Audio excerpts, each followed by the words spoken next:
Mhm. So do you guys have to click something? I don't know. No, no, I think you're good. I think you did it. Yeah, I We, think we're uh, live. I think we're Right. live. Yeah. Hmm. Okay, well, it's really weird to welcome a theoretical audience, especially when I got you guys right here. But if you're joining, welcome. It's good to have you. But it's really great to have my two friends, Sam and Dylan. Yeah, this is great. Now I don't have to like drone on for hours and hours. Oh, it's gonna be awesome. I get to shut up and listen and do pensive face. Hmm. Hmm. So, would you guys like to introduce yourself? We'll start with Sam.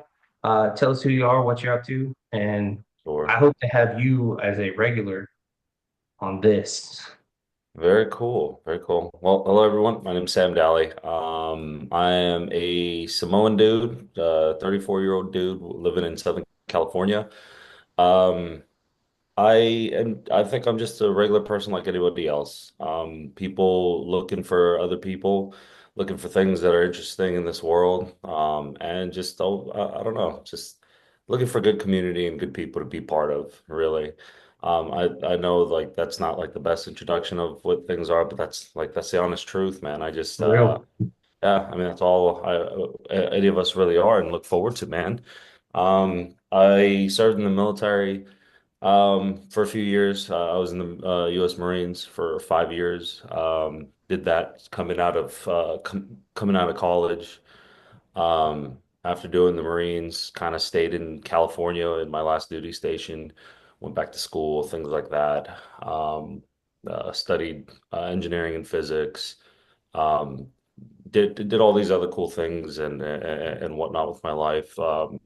Started getting back into church later on in my life, in my late 20s, early 30s, but really establishing that kind of relationship where Steve and I, our relationship started, right, is through our church and whatnot. And yeah, and then everything from there is just kind of history. It's just living life day by day, man, and just doing things as the norm, as the usual. Very cool. Very cool. Dylan, tell us about you and tell us about your show. I'm a big fan of Dylan's show. It's not a big Hello. show, but it's big to me. So I really want to give you a chance to talk about that too. Heck yeah, I- man. Well, I appreciate that. I am not going to. I'm not going to. I don't know. I don't really know how I top what Sam just did, but I'll do my best. My name is Dylan. I am the co-host of the Talk is Giraffe podcast. You can get it anywhere that you listen to podcasts from. Available a lot of times on Sundays, around noon. We just dropped an episode on Mondays. Um, Really and truly, I mean, honestly, like Sam, I'm just a regular person who enjoys not necessarily sharing his opinion, but sharing his life stories and, trying to do his best to, do as I say, not as I act type of thing. Because, it's, regular people have stories too, and I feel like it's an opportunity to share. So, um, yeah, like I said, I don't really know how I top Sam's, but that's all I got. No, that's great. Yeah, and we're going to link your podcast in the comment or in the comment section below because I want to make sure that everybody gets a chance. That was one of the things that actually inspired me to get off the bench and come out and do something like this is watching you and Marie talk. And I think it's really inspirational because it is very much comes across as just two real people having a real conversation. And I love that you take, start with mundane, asinine topics, and then you always end up going deep. And I think that it's an important thing is because we are deep people, and a lot of times, especially in today's society, we're connected to everything, but there's this loneliness epidemic that's just coming out of woodwork, and like suicide depression is just off the charts. And I think that people aren't feeling heard, and that's one of the things I love is tuning in to listen to you guys and just your friendship really comes through, and you always end up going deep, whether you mean to or not, and you do it in a way that's real, and you do it in a way that's humble and honest. And I know you were talking about in your show. Well, I got it today about the self-depreciating humor. Like, and I get that. It's Yeah, like, but yeah, I you're just cover a that real too. dude, and I appreciate that, and I appreciate your self-depreciating humor. I promise I won't beat you up. or do a drinking game. I will not join in on the Uh, drinking game that you guys proposed or Goodness. brought forth. But today, so last week I made a video and it was really centered around the idea of finding and being a challenger rather than an opponent. Because the idea of an opponent is they're out to defeat you and end you. And you do a lot of tournament work with pools, and like that's the whole job. Is like they don't care about you. They want you gone. They want you out because they want to win. I know that's not the most perfect analogy, but that's like what I get to, like eliminating sports teams, like pack them home, send them home. We want them out of here. We want the glory. We want the victory. Yeah. And there's nothing wrong with that in a certain context. But there are a lot of people that will take that to their real life and spread it everywhere, and like you guys talk a lot about high school drama, that's like absolutely rife, that opponent syndrome, I guess. But what we need to surround ourselves, what we need to be in ourselves is people who are going to challenge each other to grow, because when they grow, we grow with them.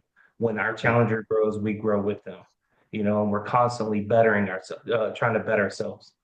So you were talking about that today, or I guess yesterday when you recorded, but again, I got it today. And I talked about it last week. So I really wanted to have you on just to get both your and Sam's opinions on it so I can shut up. Not that I've done a very good job of it as of right now, but I plan on shutting up and just getting you guys' thoughts about it. Like, what do you guys think? The idea of challengers versus opponents, and what do you see as the biggest stumbling block in our society that keeps us divided or keeps us at each other's throats? Yeah. Dylan, go ahead and tackle this one. Yeah, Sure. I think we'll just have this as a normal conversation, man. I'll just Okay. go ahead and flow All and right. yeah, let's talk. Gotcha. I mean, so one of my favorite things is um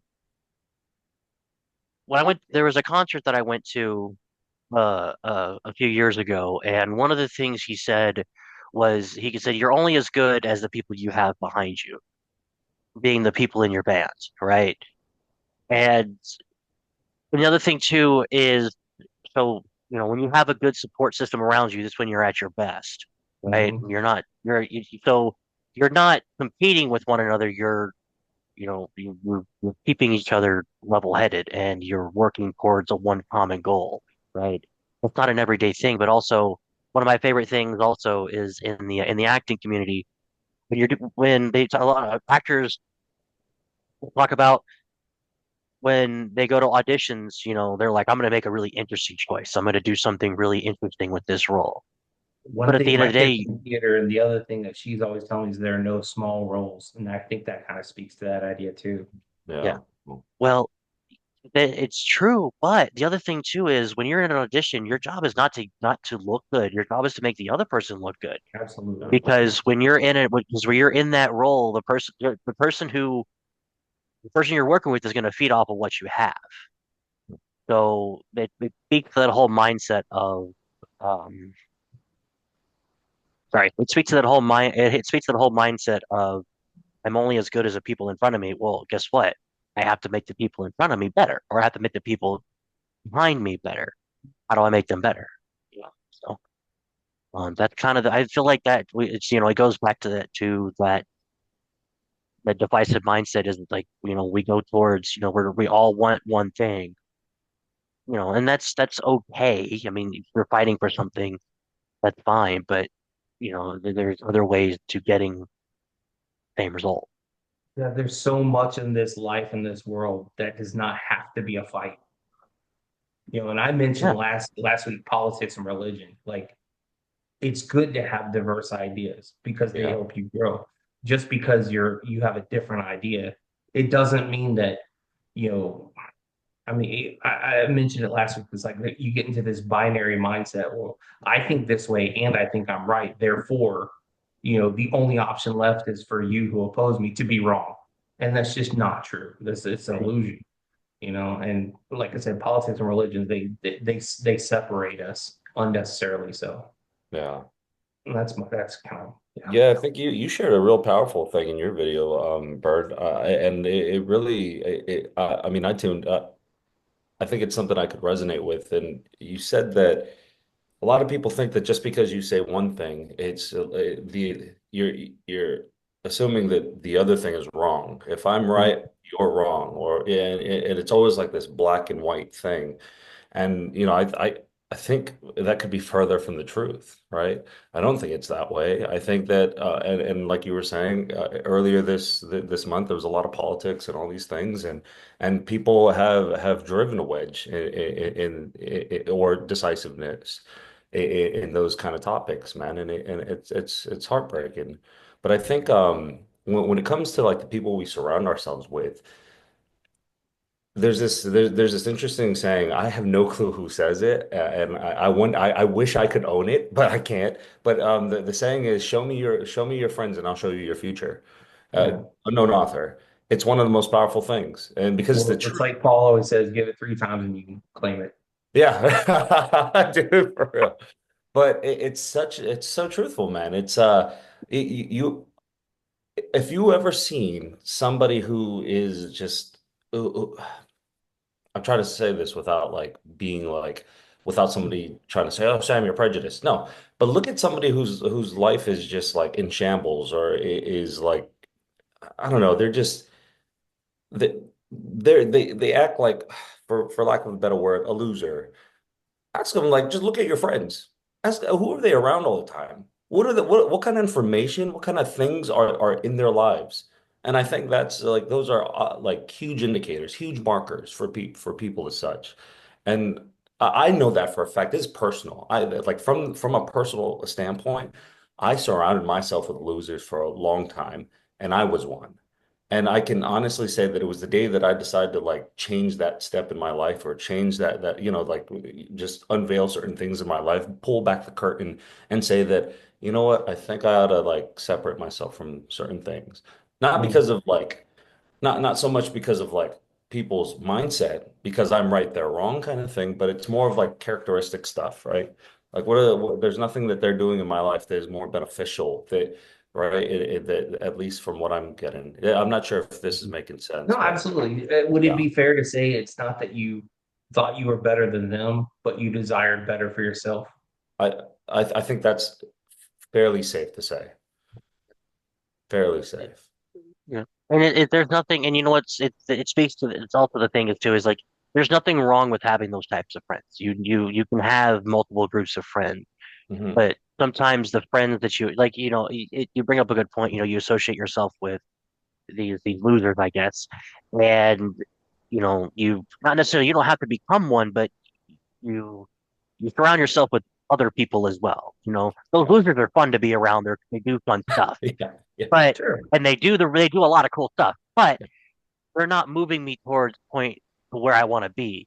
So these guys will still be around because I love them, but I Yeah. need I need a different option, Yeah. because the other group of friends, they might not be as fun, but they're going to teach you some shit and they're going to teach you some Right. stuff and you're going to follow suit, and then what's going to happen? More than likely, those loser friends are going to see what you're doing and Yeah. they might follow suit as well. And Absolutely. then all of a sudden you're the leader, by accident, Right. you know. Yeah. Yeah. I think what you said, Dylan, earlier was, I mean, and it's one of those like symbiotic, is that the right word?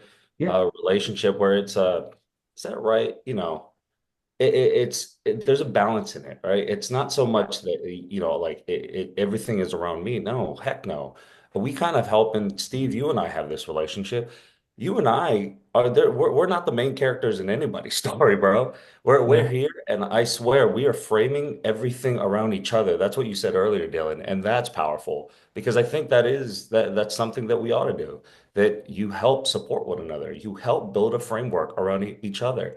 We're all side characters here, man, and we're all just trying to help each other not become the main character, but just finish this story, man. Well, there's okay, so and not to toot my own horn, but it's because all of this stuff is related to each other. I talked about, when I was talking about the segment about faith, um, it really led into community building. And one of the things Dylan said that just reminded me that it's like it is so important to have different people in your life at different levels. That Mhm. doesn't mean you have to stay at any level, but the fact of the matter is the entirety of society is built by different people shining at different frequencies. And if you just cut yourself off from an entire group of people or an entire opportunity, entire culture, entire anything like that, you're limiting yourself. But the fact of the matter is these people make up our community. And there are some people who are going to be smarter. There are some people who are going to be less smart. I don't want to say stupid, but because that's not it. Like the people Right. are gifted differently. Like Sam, Yeah. you're gifted to be an engineer. Are you good at math? No.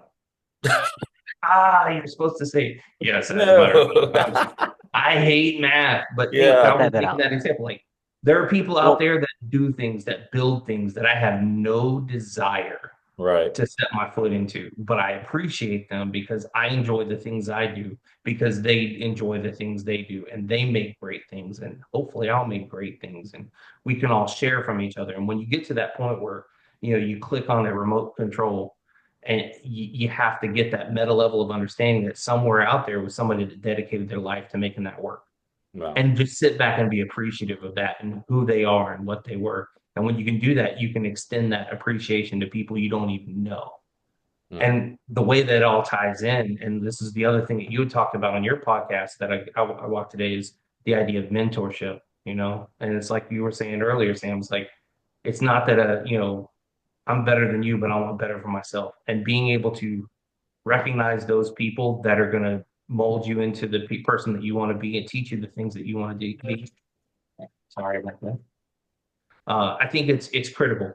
We have to stop putting each other down, start looking around and seeing people for who they are and value who they are and what they Yeah. can bring to the table. And then we need to start making those connections to those people so we can better ourselves, so we can lift them up, so they can lift us up, so we can rise as a community. Yeah. No, I agree. I think that's one of the things that I actually look for. I know in our relationship, bro, and in any like the relationships that are significant in my life, I think for the most part that I've chosen certain things is, we talked a little bit about mentorship. I think we're going to do more of a deep dive here shortly, but you and I are really good friends because you call me on my BS and you're not afraid to do it. You know what I mean? And I know that I think that's true friendship. I think that's the way it's supposed to be because we don't do it in such a way that you're trying to like say, not pointing something out because like, hey, Right. Sam, I'm the contrast to your life and I'm better than you. But no, you're just like, Sam, I think what you're doing is might be a little wrong and maybe you might want to reevaluate that. And I can step back as a human being and say, dude, you know what? Yeah, I do suck. I'm sorry. Let me recheck that. You know what I mean? And Full I think that's disclosure, how it's supposed full to be. full disclosure, I don't think that actually ever happened between us. But I'm glad that you think that I would call you on your BS. Personally, I'm a No. little intimidated. He's still got his Marine body, and I'm definitely my No, Fort bro. living room physique No, there's a lot has when, been perfected. especially during our IHOP talks, man. Like we'll talk and you're not afraid to say like, well, Sam, I can agree with you there, but maybe you look from this POV. You know what I mean? Yeah, And I that got and because most people would just say yes, yes, Sam, keep going with that idea. But no, I appreciate the contrast that you and other people add in my life, man. And and it's to that effect that I think, and it's important in relationships. absolutely, and I agree. And that absolutely goes the both ways. Like I don't think that I've arrived at anything. And I look for people like you, like Dylan, like Antonio, who didn't show up, talking about main character. But yeah, no, I want that same thing because I want to grow and I want people I can grow with together. And that's to me, that's what community is. You know what I Yeah. mean? But well, yeah, Go ahead, Dylan. what was I gonna say? One of the things too that we're talking about teaching and mentorship that gets lost on people, and I don't think a lot of people know this, but so one of my mentors, who well, he's not really technically. I don't. He's a very dear friend of mine. I consider him a mentor. He doesn't consider himself a mentor, but that's he's pretty my pool common. instructor. He's my billiards instructor. He is a certified billiards instructor, and in one of his schools, and he teaches mental management, staying calm under pressure and stuff like that. That's one of his best assets. But in one of his school in his school, he teaches a there it's it's called the learning tree, right? And well, at the top of the pyramid, well, actually, I call it the learning tree, but it's a learning pyramid. But this learning period pyramid, what happens is as you learn this stuff, and as you learn, it could be anything, right? Whatever, and you start spreading this knowledge. What ends up happening is when you do most of your learning when you're teaching. Mm. 90% of your 90% of your learning comes from your teachings. So just because you don't know what you're talking about, or just because it doesn't mean like you're the best or whatever. It just, as if you have knowledge, you can spread it. But what's going to happen is you're going to get more out of it because you might not remember everything, but something is going to come out of that, and Wow. that gets lost on a lot of people. And Yeah. that's one of the things why that's one of the reasons why that I am able, or I try to, you know, I try to do my best to teach, but I also keep myself in a moment to where I can learn stuff as well because that's how we learn. We learn the best when we're teaching. So Yeah. um Yeah, 100% agree. I that's do. I where do the agree with that. Yeah. That's yeah, actually, and that man, I'm not gonna lie. That's the first time I've ever heard that, and I can honestly say I think that's true. I honestly do think that's 100% true. mhm. Wow. Wow. It's it's a very powerful message, and it actually and Yeah. it makes you realize that it's like just because you're a teacher, and it also that old adage, I don't know where this came from, but at some point somebody said those that can't do teach. Well, that's bullshit because you did it at one point, right? Just Yeah. because you can't do it the best as what this other person did doesn't mean you can't do it, but it also means that you're still able to learn how to do it, right? Yeah. There will always be somebody who's better at one thing than you than the other, but you can always learn it and you can always teach it to somebody else. Mm. And in turn, you're gonna learn more about that because you're teaching it to somebody else. Wow. So it's Yeah. an amazing mindset, and that's what gets lost on the mentorship thing, Hmm. because people see themselves as a, for lack of a better term, holier than thou spirit or whatever. Yeah. Just Absolutely. Yeah. keep yourself grounded, Yeah. but don't be afraid to learn something in the long run. Yeah. Right. Right. And I think that's what that's exactly like kind of what Oh my we're gosh. Hey, talking about main character, I think you might jump in. Oh, no way. Yeah. Tell the main Wait, character. Tell him to get in here. wait, let me tell him, like, come on, because I want him to think that no means no, no actually means yes in this situation. Anyway. No, I think that man, yeah, there's this aspect of humility that you need as a mentor and as someone seeking a mentor. Because Hmm. I think one of the reasons we don't have as many mentors as we should, many that we absolutely need, is people feel like I'm unworthy. And that's true. It's true. You don't have like the authority of the spirit or to lord something over anybody, but that doesn't mean you're invalid. Like Mm. you've got what you've got, and you can bring what you can bring to the table. Right. And you should never be ashamed of what you can do, especially if the intent is to help someone out and lift someone up. And on the receivership side of that is you need to realize, like, hey, listen to this guy is cost you nothing, and if he can give you something that you can learn, it could mean everything to you, Hmm. and if we could, the mentors and the mentees, if we could like bridge that gap with some humility and be able to see each other and make that connection, there's absolutely no telling like what could happen in a community, like what kind of revival of like psychology, philosophy, but like all of this stuff could start clicking in place. We become the better people than we were supposed to be, instead of Yeah. divided and fighting. And just as a really quick thing, like there are two levels of mentorship. Is like I've seen as peer mentorship, like what we share here, and then senior mentorship. Like find someone older, find someone who's further down the path that you want to walk, learn from them. It's not just about that guy. You also need friendship. You also need the mentorship of your friends. And like Sam was talking about, like what we do is like we give each other an accountability. We give Yeah. each other a check and like, hey, I'm not here to stop you. I'm here to check, is this what you meant? And if it is like, cool, I'm gonna walk with you, I'm gonna support you. And when you succeed, I'm gonna learn from that with you. And then the next time up, you're gonna learn from me, and we're just gonna leapfrogging, at that peer level. So those are the two Yeah. levels, the peer and the senior mentorship. But they Oh, all to wow. require that level of humility so that those connections can even be made in the first place. Really cool. Really cool. What's something that I guess when you say or you're able to identify somebody as like you'd call as a mentor, what's something that you guys kind of seek for or look for? Do you guys have like a criteria or a checklist or anything like that? Or do you have some kind of formality in looking at that? Or I'll let So you go, Dylan. to be Mm. completely honest, two schools of thought on that. So the one thing I want to build on what Bird said, and then I'll give you your answer if you don't mind. yeah. One of the other things too that just the mentorship thing is people are also afraid to admit that you can learn something from everybody. You can't learn you can learn from one person, yeah, but you can learn something from everybody, and people that don't like that because there are certain people that aren't the like, lack of a better term, they aren't the best people, but damn it if they have good lessons. Sometimes there's certain you can pick off that branch, so to speak.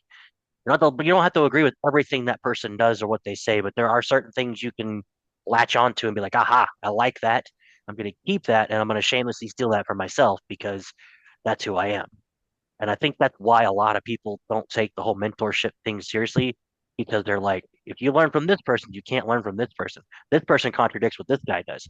That's not true, right? There are certain things that people there you can pick certain things. You can pick what you believe and stick with that because you can share that with other people and then they can share that back and you Mm. can pick up on what they're putting down. So, uh, kind of what I wanted to share as far as where Bird was going with that. Amen. But when when I was that brings me to my next point is I don't really pick like I said I didn't pick mentors. There wasn't a criteria. So just a little bit of a backstory. I didn't have the best childhood growing up. I didn't have the best of homes. I didn't have a lot of learning growing up. It was, there was a lot of like I fending for myself type of things and doing the best I can, right? So there would be times where there would be adults in my life that would say things that it would just stick with me and it would just grow with me, right? And so I would just take things from each of these people and just kind of, for lack of a better term, download it into a program into my head, and it would stick with me. And then as I progressed, it just slowly got there. Um, and then and then I would just see people at a certain level that I wanted to be at, like in life, like monetary or whatever. And I'd be like, what are they doing? And what are they doing that I'm not doing? So how can I do that? And then you ask the questions. And you just, aha, that's what I need to know. Pick that off and you put that in the program. So you don't really have a criteria. If there's certain things there's certain things that I want in life, right? And I know there's people who are really good at those things that I want, then I'm gonna pick their brains and figure out what I'm doing, what they're doing that I'm not, and I'm gonna incorporate into what I can do. Wow. I agree. Yeah, I think I mean, honestly, my answer would be pretty much mirror that, like the number one metric that you're looking for is success. You know, Yeah. like I can tell you, Paul, like I love that man so much. I come from a background like I'm trying to fill myself with like all this knowledge, and I was convinced that the knowledge was the answer, but I was missing out on the practical daily living, like loving myself, loving the people around me on the most fundamental levels, and getting around that guy and seeing just how much love comes out of him, and it's just so effortless. I'm like, this is what I'm missing. This is the missing piece. Like, because all the knowledge in the world is just that, but without like an activator to make it real, it's useless, And I felt horrible, and get so seeing him walk successfully in love and be able to offer that freely to everyone around him, I'm like, that's who I want to be. So I saw him succeeding in that path. The other thing that I'd add to the successful metric is um, personality, you know. like going through art school, I've met a lot of instructors who like, well, don't you know who I am? Like, I've been published in this, and I won this award that as a student you probably never heard of, but you know, Right. they're Self-righteous. they're they're looking for feathers, and I'm like, that's great, man, and you've got phenomenal skill, but you cannot teach me anything because all you can do is prop yourself up, you know? And like I made another video for Robert Rebels. I love that man. I love the man. I love that man. Again, I'm not about making commercials, but I believe in that guy. I believe in what he's doing. He is so humble and so skilled. And just talking to that dude makes me want to be like him and learn from him. Right. So he brings that attitude, that approachableness, you know, and he carries himself in ways like, let me try to put this right. He doesn't bring himself down to my level, or he doesn't present himself at a lower level. He very much walks in confidence of who he is and his skill, but his personality is all about like I'm here. And, oh, I'm sorry, I'm twisting my words. His whole personality is about lifting people up. And when I saw that and I connected to that, everything that he had to teach with his skills, it just resonated. And there was like a tone of humility to all of it that Wow. just challenged me to do better, to be better, and want better. Even I'm not even wanting to be an artist, but it's a talent that I have, and I want to develop it to its fullest because of his influence on me, you Yeah. know? Dude, I appreciate that. I think one of the major key points there that you'd mentioned is you said that there are people that had everything. They were all the check mark in the box, but the one thing was the attitude. And you're like, dude, I know you can offer this to me, and I know that you could probably teach it to me, but you're a jerk. Screw you.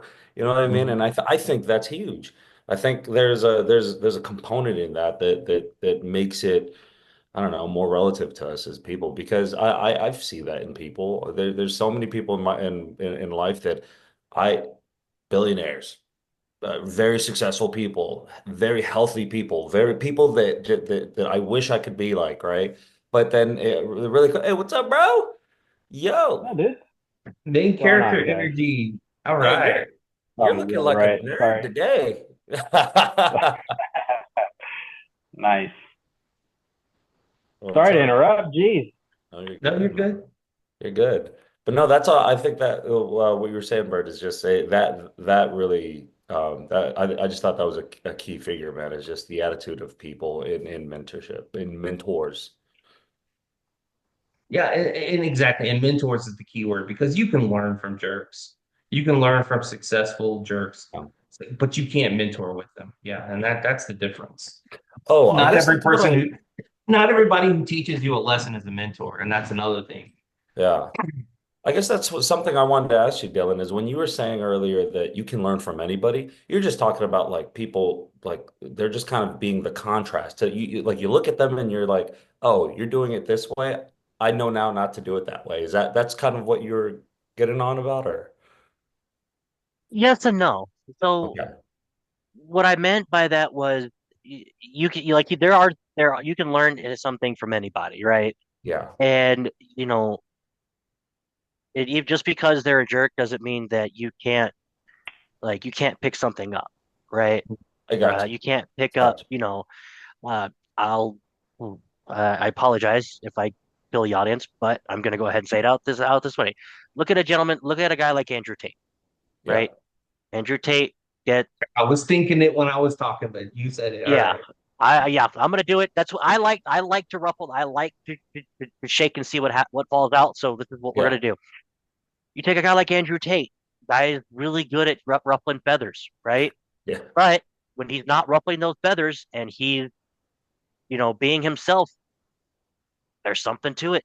There's something to that guy because he's got something, I see. right? So like maybe he's not the best person. I don't know, but sometimes there's an aspect to what he says and what he does where you're like, all right, you are kind of a jerk, but that made sense.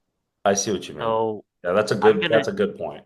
I mean, like Yeah, he's the best example for that is, you know, sometimes you're he's spouting a lot of bullshit. It is what it is.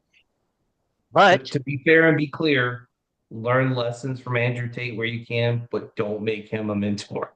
Yeah, well, yeah, don't pay $500 No, God, to what Opti University or whatever he calls it, yeah, um, to be like him. But that's what I meant by that was right. if they're just because they're a jerk. I mean, yeah, I'm not gonna be your friend, and I'm not gonna if I'm not gonna ask you to mentor me, but I like that part of what you said. So I'm gonna take that Hmm. and I'm gonna run with it. And not only am I gonna run with it, but I'm going to improve on it and turn it into my own thing. So Mm, that's where that key comes from is that guy's a jerk. What he said that's a jerkish thing to say, but I can fix that or I can change that and make it my own yeah. and then move forward. Antonio, welcome. Sorry to keep you in the quiet box. No, I like the quiet box. Too. Good. It's the But we were listening I'm talking hour. just so here because much crap about you before you showed up. Like I I'm was That's gonna glad fine. say you he's like set the I'm only record here straight. because you guys wouldn't shut up and leave me alone. No, no, no. It's cool. It's like official, huh? Yeah, yeah. Yeah, we're Good. just Sorry to. no, no, you're good. We don't mind latecomers. Yeah, we're just kind of talking about some of the ideas that I was talking about last week. Dylan has a podcast and he was doing his own exploration on that. So I thought it'd be fun to bring him in and talk about that. The idea of like challengers versus opponents, and now we're kind of onto the topic of like mentors, you know, Yeah, very good. in the to the ends of challenging ourselves to be better. But what are your thoughts? Now I'll you're on be the honest. spotlight. I know. I'll be honest. Like the idea of being challenged is it's so intimidating. It's so like I don't want to say frustrating, but I think it can kind of always like put you in a box where it's like you're kind of looking behind your shoulder or over your shoulder and you're kind of like, oh man, what's challenging me? But it is so necessary, isn't it? Like if you don't know anything about me, I'm big into sports. And so I always think about like when you get a guy challenging to play in the position that you play, it pushes you to be better and it forces you to improve. So I love that idea of, being challenged in everything. And so no, it's a good thing to talk about, I think. Yeah, that kind of reminded me. So there was a book that I read when I was growing up. You'll love this one, Was Antonio. everybody poos? No, it was a book. So, full disclosure, one of my favorite teams, NFL teams, is the New England Patriots. Sorry, not Okay. sorry, is what it is kind of thing. One of the Never books good. that I read We'll give you growing up, grace. one of the books that I grew up was called Tom Brady and the Pursuit of Everything, right? Yeah. And in that section of the book was about Dion Branch. If you know anything about Dion Branch was like almost hurt all the time. The dude was hardly ever around. But when he was around, he made a difference, right? Yeah. Well, Sure. in his book, he always talked about they were like, well, how did you continue to move forward? How did you get better? And in that section of that book, he said, every time I was doing something, it always felt like there was somebody with a clipboard standing behind me, just taking notes. And I wanted to make Hmm. sure that when they were with those notes that they were taking, I could either correct those notes or allow them. Those would be good notes. Mm, So that just kind of like remind that the sports mentality was there was always somebody behind me watching me, but when they're watching me, I'm going to make sure that they have a reason. They're going to be putting good stuff down. Yeah. And to go off of the thing of what Bird was saying about the mentors, Deion Branch had one of the greatest coaches in all of NFL history. And so yeah, it all ties in together. That's pretty good. Hmm. Very good. that kind of brings me to a change of topic, and I'm not sure if I want to, but now I kind of have to because I've started talking about it. Something that's come up in my week was a conversation about cancel culture. And the way I see that that relates to the conversation we're having here, especially like you were talking about Andrew Tate, um, you can learn just because someone's wrong-headed, doesn't mean that they're wrong on everything. It doesn't mean you can't learn from them. And one of the things that I don't like about cancel culture, as I understand it, and if Kevin, if you're watching this, I have to put that footnote, as I understand it, because Kevin actually has a really good case for culture, can't cancel culture. Anyway, the way I understand it is it breaks my heart that when people do wrong, whether they really do wrong or they're just perceived to have done wrong, then all of their contributions have become invalid. Like Columbus Day. Like I'm not gonna stand up and start, telling you all the good things about Columbus, but he was notable for a reason. A lot of what we have today is because of the discovery he made. And that's not to downplay Lee Ferguson. But what I'm saying is like we cancel Columbus. Okay. I understand why, and that there are important lessons that can learn from that. But just because someone made a mistake or was even objectively an asshole doesn't mean that they can't leave a legacy that can be learned from, even if the lesson is how not to be, you know? And I Mhm. think that one of the other aspects of community that butts up with the idea of humility is we have to be able to forgive people at some point. Because if people don't have the hope of forgiveness, then there's no point to any of this because everyone's going to mess up at some point. Nobody's perfect. And the people that are in the spotlight, when they mess up, it's going to be great, but everyone messes up.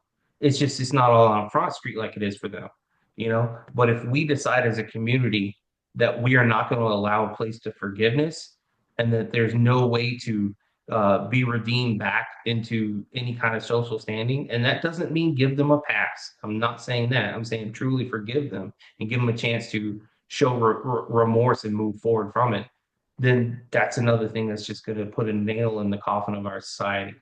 It's just going to brick wall to any kind of progress or forward motion. Yeah, I agree. The aspect of culture, the idea behind it, when when something arises, when somebody who has done great things, and all of a sudden something comes up, and all of a sudden everything they've ever done is just tarnished and completely, derailed. Well, that's bullshit. Like it doesn't make any sense to where, I mean, depending on what it was, I guess, if that makes sense. You can't delete someone's legacy just because they did something wrong. Now, you could, but it's like goes back to what you said. It's like, okay, well, not going to do that. However, I still like the fact that he did X, Y, and Z.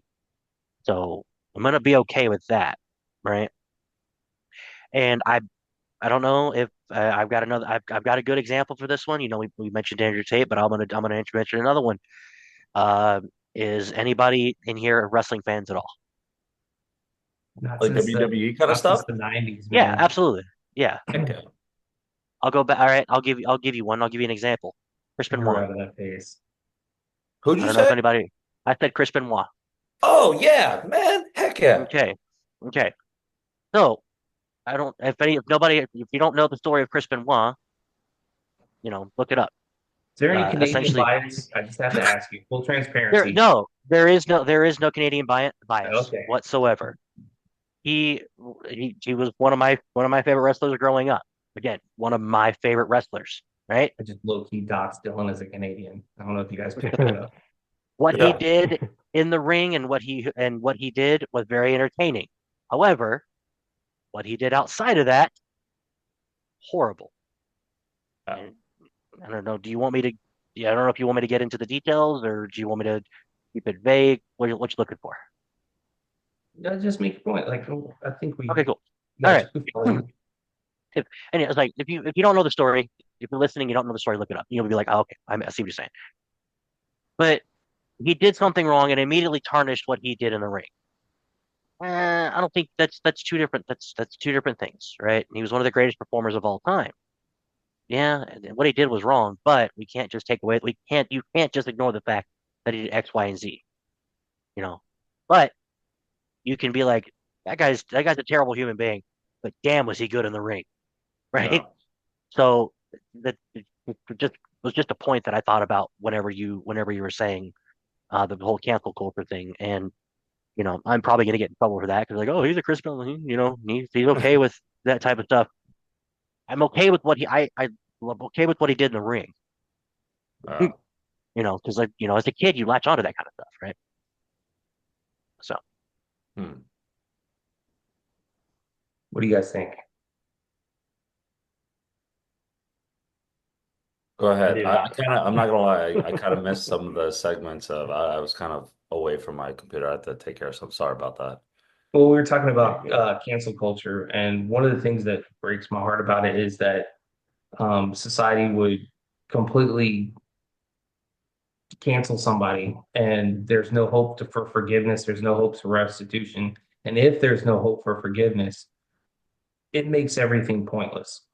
Because everyone makes mistakes on some level, but just because you're on a spotlight, that means your mistakes are more obvious, but everyone makes them, and we can be smug. Oh, look at that guy and what he did because the spotlight's not on us in that moment, Yeah. and there's just this mob mentality. It's like, oh, off with their head, off their head. And like, but there's never a place for forgiveness. There's never a place to heal and move forward that's offered. And that's one of the other with religion and politics. That's another huge block to community building, in my opinion. Yeah. I don't know. I think cancel culture is like just I think that's just like a hot topic term that we use today. But I definitely think there are things that people don't need to be talking about. You know what I mean? And I'm fine by like being like, hey, boop, cut you out. I'm okay with that. I'm not gonna lie, I really am. But I think to the extent of where it's at today, yeah, I mean it's a little absurd. I think so. Um, I don't know.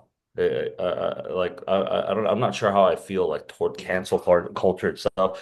I see what you mean. I think it's weird. I mean, you see a lot of it with, I mean, to get into like the politics of things, you saw it in during the elections and things like that, and Mhm. you saw it on both sides. It wasn't just Donald Trump or just it was both Harris and Donald Trump. People canceling each other out. All of a sudden, it's like nobody said anything. Right? mhm. Everybody's canceling each other. I don't know, but I think there is a time and place for it. Um, And I agree. Yeah. but I don't think it's like something that we ought to hold to somebody that say that, oh, they're like this person, there's no hope for this person. There's no redemption of that, right? But I'm okay with it though. I encourage other people to, dude, cancel me if I say something that goes against certain things, certain principles. Sure. Yeah. I don't know how biblical we're allowed to get here, but I think Do it. often of the story of David. Like he had plenty of reason to be canceled. He had plenty of reason to be ostracized and shunned from the nation of Israel, but um, he wasn't, and he Yeah. was able to still do his thing. I know there were repercussions for what he did with Uriah, but I think that God still used that. And it's funny because I think with cancel culture, I think that we've really blurred the lines between like accepting responsibility and then like just completely ostracizing people. And I think that perhaps we get a little too extreme with like forcing people to accept responsibility. It seems like the only way to accept responsibility is fall off the face of the earth nowadays. But I don't know. I always think back to David and I think about, he was still king and he still held that responsibility of being king. And I don't know. He seemed to turn out okay about all that. So Well, I I don't mean, if know. you want to bring up David specifically, I think one of the great redeeming things that have to deal with that is even after he was deemed too bloody to build the temple, like he still made it his mission. Like, you're right, I own that. Like, I accept that foul, but I can still prepare for the Right. work that needs to be done. Right. And that's kind of one of the things that I'm talking about. Like, once you can't discredit someone's legacy or give them if you cut them off for forgiveness, then you block them from making any kind of meaningful, not just retribution, reparation, I meant to say, but further contributions to society. Yeah. You immediately stop progress, basically. Yeah. Yeah. Well, it's, Maybe we could be a little bit better with all that. I don't know. Hmm. but to what Sam was saying, like I agree. Like there definitely is like accountability is not a dirty word. Like we need accountability, and we need, like you were saying earlier about, we need people that can call us out and say, "Hey, man," Yeah. but doing it in a way that's challenging to get you to do better, get you to be better, to get you to move forward to a better direction. But when you do it in that spirit of being the opponent, where like I just want to end you, like Yeah. there's no growth, there's no virtue comes out of that. Like everyone's like, yeah, okay, that guy, he was a bad guy. Like, well, what does that even mean? You know, like, yeah, you've done something objectively wrong, but what does that get you? Does that make you feel better? Like, well, at least I'm not this guy or that guy because I didn't do that. What did you do? You know, you just Yeah. haven't been caught in what you've been caught. You know what I mean? Yeah. Hmm. We need to have that same level of humility that says, well, if someone's shine a light on my darkest deed or my darkest thought, like, could I handle being canceled like that? You know, and you got to extend that grace to people. Like, I don't agree with you and I will call you out, but that doesn't mean that you're done. You know, it doesn't Mm. mean that all paths forward are over for you. You know, Hmm. I Right. don't know. This is just my thoughts. Yeah. I mean, so one thing I was reading earlier this week, a very simple verse, man, in the Bible. I think it was 1 Corinthians 5, like chapter 12, and I think Paul is getting at saying, um, shoot, man, I don't want to butcher this. I'm sorry. Give me a second. I'm just gonna get it real quick. It's okay. I'll give you a little filler. Like we bring up the Bible a lot because it's relevant, not because we're Bible thumpers. And that's one of the things like over my life that I've learned in studying psychology and studying sociology and studying like the connections that people make to each other. Like the blueprint for it is all in the Bible that's been around for thousands of years. And it seems like popular Yeah, theology or popular pop culture or whatever, or what's the word I'm looking for? New breakthroughs in the fields of these yeah, psychology and things like that. right. Really, like this advice has been there for thousands of years. So Oh, yeah, absolutely. And I mean, the whole the it, Bible is relevant. yeah. But so in verse 12 of chapter 5, it says, it isn't my responsibility to judge outsiders, but it certainly is your responsibility to judge those inside the church who are sinning. Who God will judge those on the outside, but as the scriptures say, you must remove the evil person from among you. That's Paul explicitly talking to only the church, and he says right there that as like church, or you can even look at this in just like your circle of friends or community. You are to keep each other in check. It's not so much canceling because I think with cancel culture, Antonio kind of touched base on it. It's you're just it's you're shutting something down for it to never be heard again. And that's the premise that it runs on today. That's what a lot of people do. They don't like what you say. Oh, cancel, cancel. Mhm. But if you're a true friend, or if you're somebody in the church and you see that there are things that are wrong, I mean, Paul uses the word judge. He's talking more about like the characteristics or the disciplines, right? Like we're to discipline each other, and we should point those things out to one another, whether it be friends or whatnot. If you're a true friend, you would actually say that Sam, Bird, Dylan, Antonio, I think there's some things that you might have to like reevaluate here, not so much cancel you out, but to just real quick, just mirror on it. That's it. And maybe, yeah, I think cancel culture sucks, really. It does. I'm not a fan of it. I think there is a time and place for it, but I think overall, the idea behind it sucks. Yeah, Yeah, Hmm. I think there it's that the callback. punishment. Like, go ahead. I was gonna say when it comes to that type of situation, my opinion has always been let's let the punishment fit the crime. You know, let's not condemn this person in a court of public opinion. Mm, Mhm. Right? Hmm. What they did was dumb. What they did was wrong. Right now, that doesn't mean that I'm gonna do that for everything. 'Cause it's like the extent of what you did. You know what? I think I don't. That's horrible. Right? Doesn't matter. Regardless of what it is, I don't have an example, so I'm not gonna give one.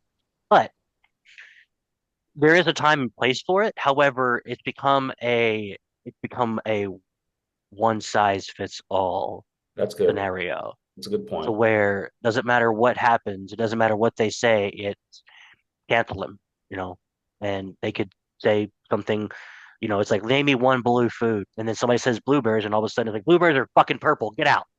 You know. Yeah. Well, you asked. Well, my bad. I said blueberries are purple or blueberries are blue because it's blueberries in the name. Well, they're purple. You're stupid. Get out. That was a dumb example, but you see what I'm saying? It's like people go to these, they go to the extremes over one small thing, whereas it's like, well, you know, there's that one small thing they did. It's like, yeah, whatever. But the magnitude, if there's a magnitude to what they did, then yeah, again, the punishment fits the crime, absolutely. But don't be stupid with it. Don't go Right. overboard. Let's let things play out. Let's figure out what happened. And is it really that big of a deal? No, not really. Okay, then relax. Yeah, I think people get caught up in the uh, trying to be right as opposed to trying to fix what's wrong. Yeah. Well, and not only that, but like I don't know if you noticed this, but like the whole when it comes to culture, it people are just following suit. Yeah. Yeah. You never see, sometimes you do, sometimes you don't, but you never see like, those, you see those videos of somebody trying to cancel this one person. It's just one after the other. They're trying to cancel the Millennial person out. McCarthyism. Yeah. But then you don't see that other person who's like, all of you are being stupid. That's what happened over there is not that big of a deal. You're Mm. just being stupid and you're just being really judgmental. But you Yeah. don't see that guy because he's got all these tens of thousands of people who are just jumping on this bandwagon. Yeah. So that's another thing too, is it's like it seems like when it comes to that type of culture, it's just one after the other person following this person, following this person, Yeah. because it's the I do want to popular call thing out to something do. you said on your podcast. You said that you don't want to be the type of person who steps on someone's back to get likes or clicks. What was it you said? I don't want to I don't want to use somebody's back. I don't want to use somebody's back as a stepping stone to get where I want Um, Yeah, to be. yeah. yeah, that was That's the thing. I don't want to step on somebody else to get where I want to go. I have the ability to get we all have the ability to get where we want to go. I don't have to step on somebody to get there, right? This isn't the UFC. I don't have to knock somebody out to get a paycheck, right? Yeah.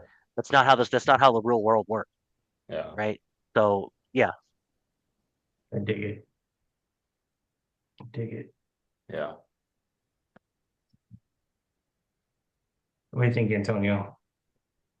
Yeah, I was thinking we were talking about like, famous people getting canceled. So much of what gets canceled these days really has nothing to do with any of us, really. It doesn't really affect anything of our day to day. So I think, No. No. best to just not participate in that kind of thing, honestly. yeah, Also, I'm like kind of way out of touch with like, the real world and, pop culture and everything. So I don't really get affected by any of it anyway. But I'm just saying it's like, you know, so much of it can just be damaging to you. yeah. I agree with you, but I kind of want to bring up a challenge point on that. One of the So things that goodbye affects then. No, me, huh? I said What? goodbye then. No. He's like bubble burst. I gotta go. One thing that's popular in culture that has affected me personally is I am a middle-aged white dude who's a Southerner. Yeah. Like I automatically like I tell people I'm like, yeah, I was born and raised in North Carolina. They're like, oh, how did you over and I literally this has happened to me in my California college.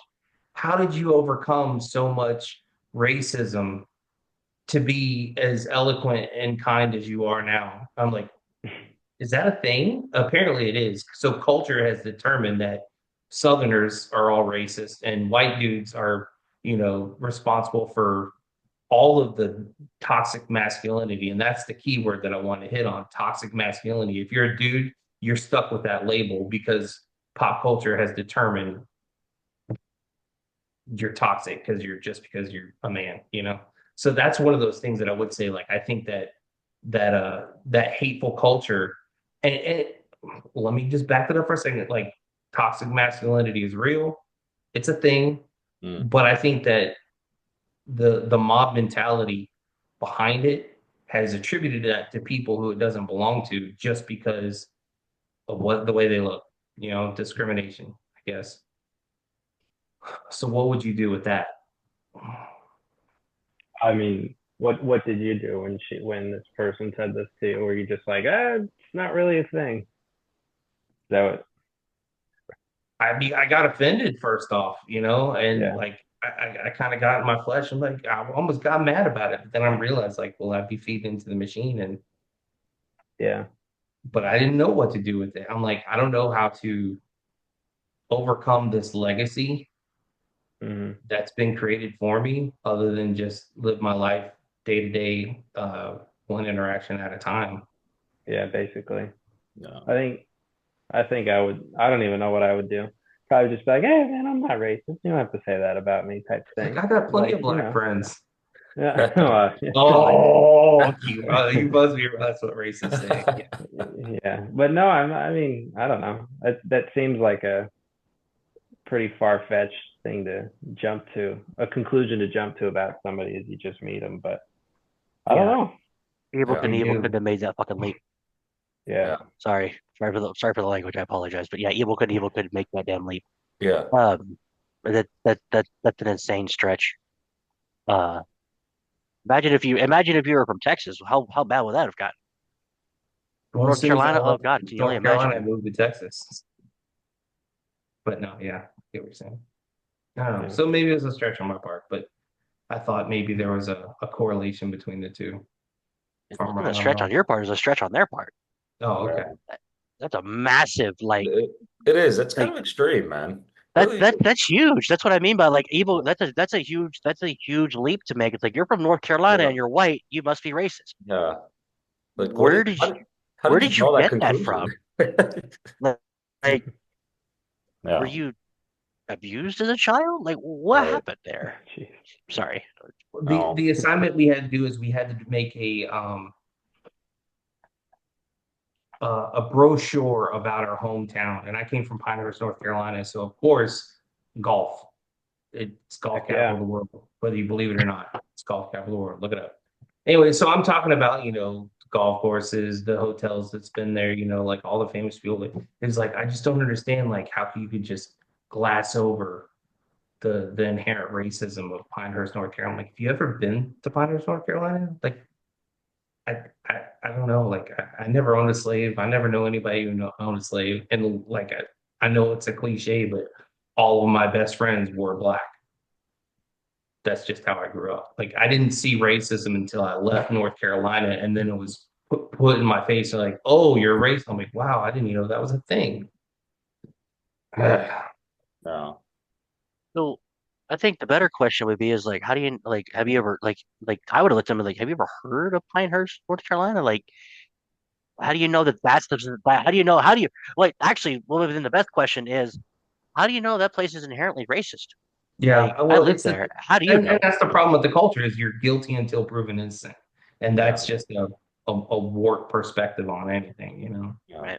That's the thing that breaks my heart about it is like it's like yeah, you're guilty just because you exist without giving a chance to know someone, and when you forego that connection, like you have no idea how much that individual can inform your life and your growth because you just decided to unilaterally write them off. Yeah. It's weird because like so we were talking about we're talking about cancel culture and these were some of the instances in my mind that I'm like it's okay to cancel.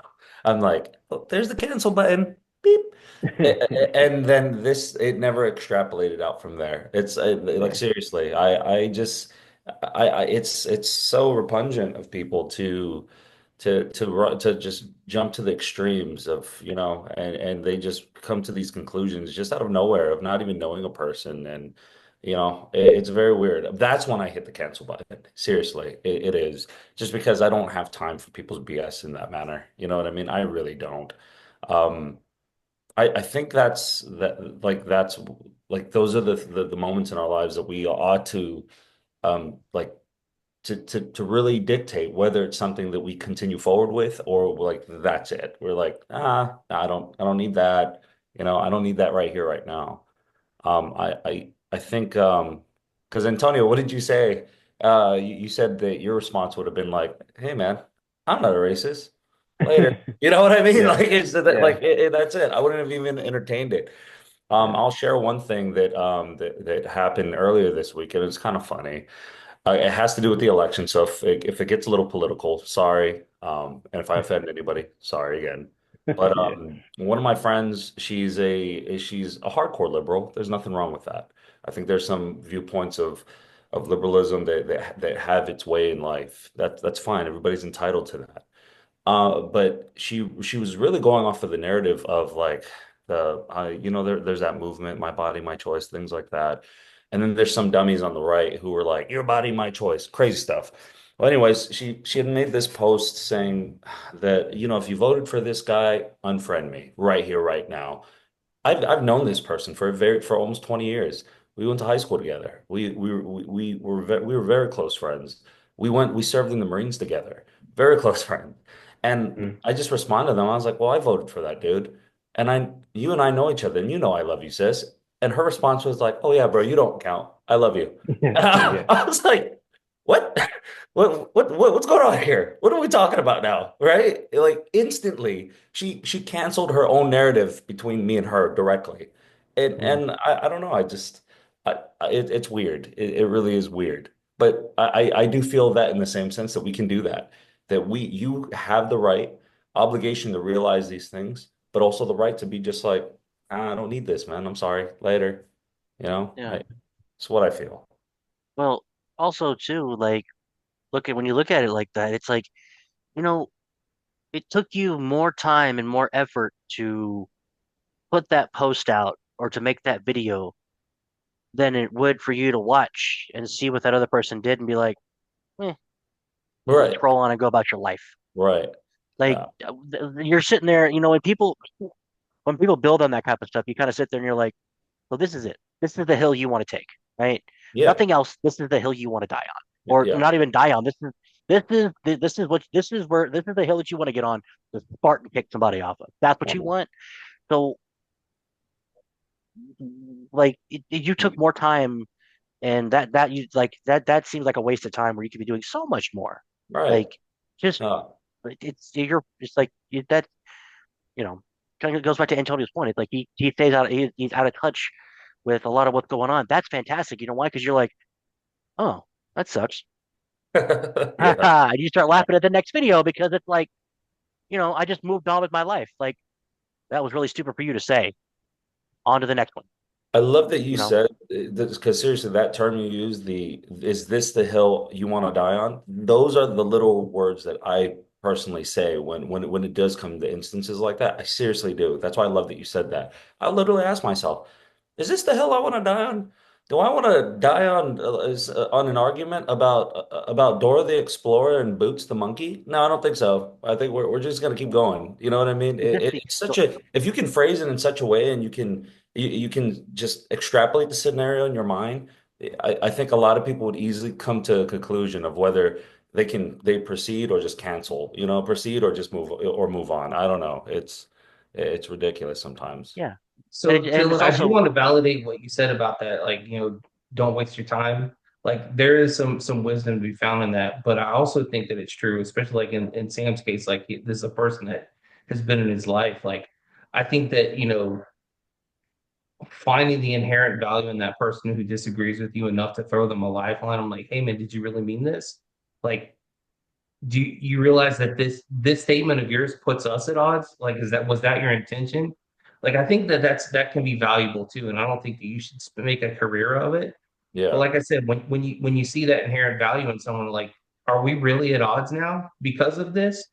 mhm. Like throwing out that lifeline to do that check on them, like I think that goes a long way towards community building, is reaching out in humility and like saying, hey man, like I'm still here. Like, I don't know. What do you think about that? I think So there's a I place I for like, yes. I'm sorry. I don't. I hate to cut you off, but No, no. I wholeheartedly believe that it's okay. Like if you see a post and you're like man, like that's completely different than what they told me. But then you reach out and they're like, no, no, no, we're cool. It's don't worry about it. It's other people, and you're like, okay, cool. Hmm. You know, you. you just have to like what you need to do is two things. One, the first thing you need to do is it's okay to do that, right? It's always okay to do that, right? But prepare yourself for what happens next, right? I'm not saying like, it's like expect the worst, right? But just keep in mind that you're opening that door, and whatever comes through that door, possibly something you're not prepared for, right?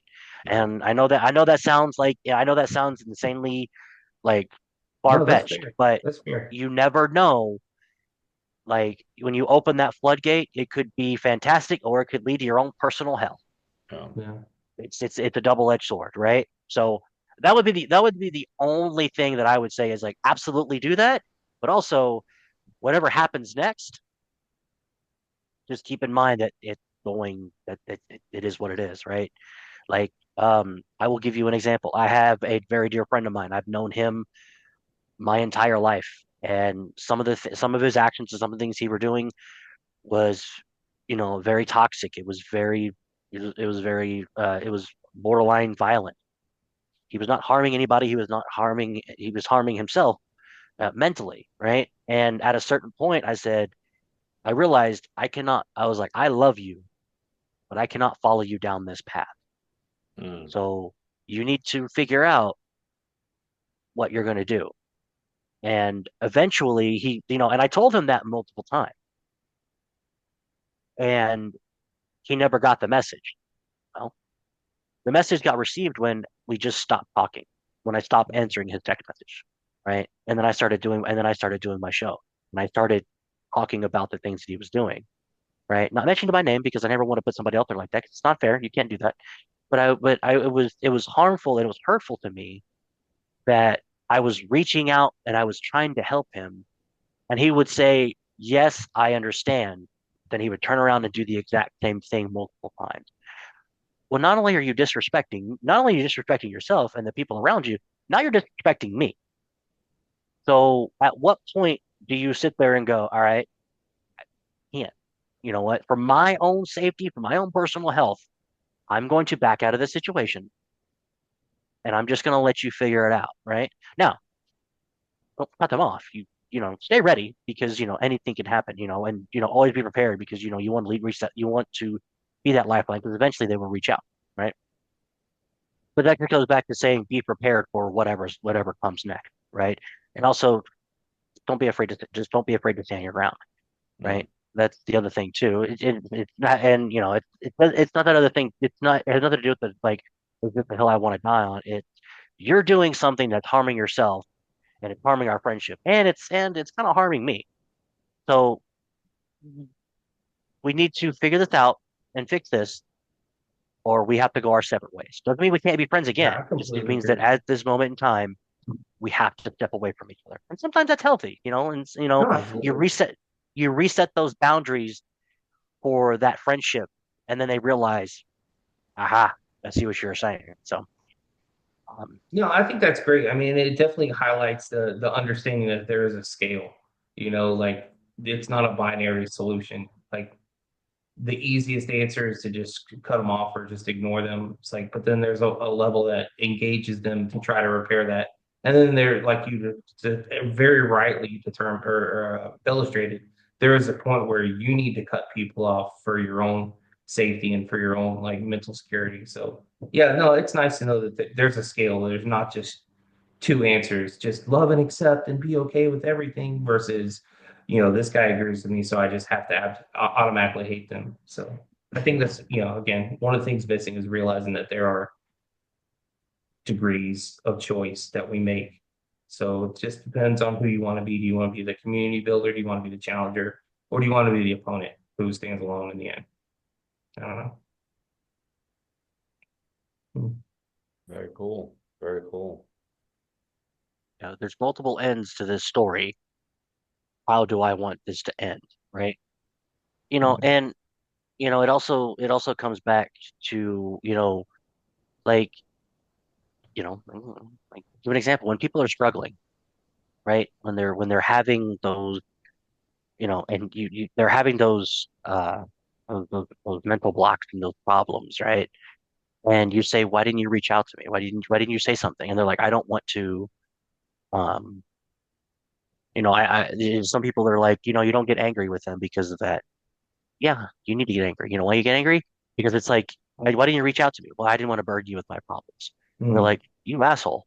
How dare you deny me the honor of helping you through your problems? And Yeah. I don't think people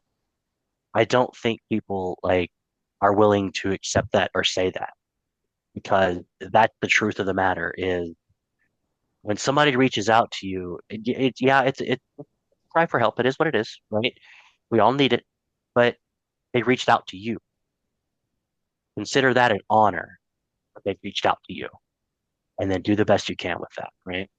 So that's the other thing too is you know that gets lost in translation. People are don't we're like, why didn't you reach out to me? I didn't want to burden you. Oh, okay. No, you need to be like, well, next time, you asshole, reach out to me. You denied me the honor of helping you. Don't do that again, please. I Yeah, want to that, help you. that that That's what really I'm here speaks for. to the necessary humility aspect for both parties. Like you have to be willing to receive, but you also have to be willing to give, and you have to humble yourself to that place where you can be okay with that. Because like you could say that all day long, but then like, and I've seen this a million times. It's like I'll be the one, and not me personally, but I'll be the one out there on Front Street saying, "Come to me if you have a problem," but then I'll keep all my problems to myself, and then I'll self-destruct. Like it has to be a give and take, and it requires that humility. It requires the foundation of friendship, mentorship, peer mentorship, whatever, to be able to have a support group where you can have someone that you can trust to do that, and then trust someone enough to do that with.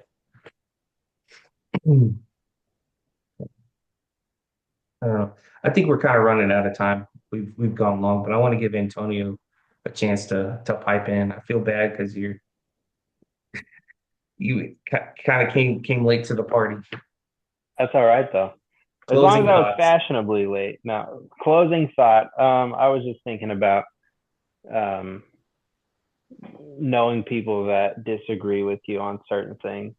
And I was thinking about on your topic of the challengers versus the opponents. And I just think that it's important that we can take the disagreements. You were actually talking about this last week on your first video, but it's like we can take the disagreements and learn to be challenged by that and learn to find a way to grow from that, to see where that person comes from, to see their perspective, and then maybe not be so stuck in your own ways. I think that's an important self-evaluation thing that we can all do. I don't know about any. That's something I can do. I guess I shouldn't speak for everybody, but I don't know. I think that's important to wake up tomorrow and try to be a little bit better than today, and to use somebody else's disagreements as a way to like kind of scale where you're at. I don't know if that makes any sense. Yeah. I mean, is it disingenuous if I say it? I agree Yes, because the you're the supposed to thought disagree, and came I'm from supposed me. to learn It's from like it. I totally agree with you. Agree with me. Yeah, yeah. And Oh, then since you had pitched the idea about this being like something you can like, what did I learn this week? Something I've been learning a lot lately is how to be a better listener. I don't know that I know how to do that, but it's like Dylan was saying with like when somebody reaches out to you. I think that one of the best ways that we can help somebody in a tough situation is just being a good listener. I don't think it's mm, always having the right answers, always having the profound advice. I think just being a listening ear is sometimes all anybody needs. Hmm. I dig it. Be a good sounding board. Yeah. You're Yeah, for never sure. not. We're not all. I mean, really, nobody's ever going to have the right answers, right? And sometimes they don't even need. And sometimes somebody doesn't even need an answer. They just need a Right. moment to just be like, "Just give me a second. I need to get this Yeah, off The my vent. chest," just to get it out. Yeah, and 100%. then just be like, "All right, you good? All right, awesome. I So we feel can just better. go. Yeah, let's get on. Yeah, Yeah, do you feel 100%. better? All right, awesome. I'm glad you came to me. Thank you. You know, Yeah. so yeah, no, 100%. That's missing. That's a missing component is being a good listener. And the thing is, and I apologize, Bert. He brought up a really good point. I'm going to build off of that. But when people, being a good listener. When people say they're good listeners, there's two things. Are you listening? Are you actually listening, or are you listening to respond? right? Mm. Are you listening to Hmm. what they're saying and truly understanding how they're feeling, or are you listening to them and saying and already formulating an answer in your head, right? Or formulating what you're gonna say next, right? That's me. That's me. I'm So guilty of so yeah. So that goes that the point is, you know, yeah, learn to be a good listener, but learn to listen properly because when you're listening to hear someone, uh, you're gonna see a whole different side of what needs to be done. So, that. I Yep, I agree. dig it. I'm on Sam, what do board you with got for that. us? Uh, I think that's a great point, man. It's super valuable, man. I think of like in Job, man, when after Job lost everything, Hmm. Yep. his three buddies traveled long and far just to come and sit with him. You know, and For a I think week. for a For a week. week, They just right? sat there. For a Yeah. week. And then, I mean, if you know the Book of Job, it gets really funny after that. But, I think that's the component that I think was the most important, right? Before they started talking and doing their own observations and speculations, it means a lot to people of just being a body, just being there. It means a Yeah. lot. I think so. Dig it. All right, gentlemen. Well, thank you very much. I appreciate your time. And yeah, I really enjoy having the discourse, the back and forth. Uh, I really appreciate each and every one of you for taking your time and bringing your insights. You guys mean a lot to me. And man, I hope that anybody watching, I hope you get something out of it. I hope it challenges you to be someone who's willing to reach out and build community bridges. Look for mentors, peer mentors, senior mentors. Look to mentor other people. It's not about putting yourself on a platform. It's just about taking the tools that you've learned, the tools that you found work, and offering them freely and willingly to other people. So that's what I want to leave with. My dad gave me a really cool closing statement from his childhood. Let me look it up real quick because I was struggling for a closing tagline. He said Joey the Clown, so you know that this is wisdom.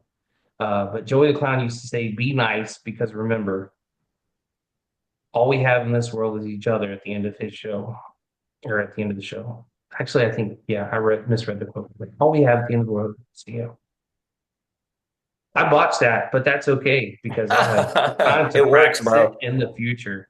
I still All have to right, do it guys. Thank you now. very much. All right, guys. Take care. Later. Love you guys. We'll Love see you, you bro. next All time. love. Holla. Yeah.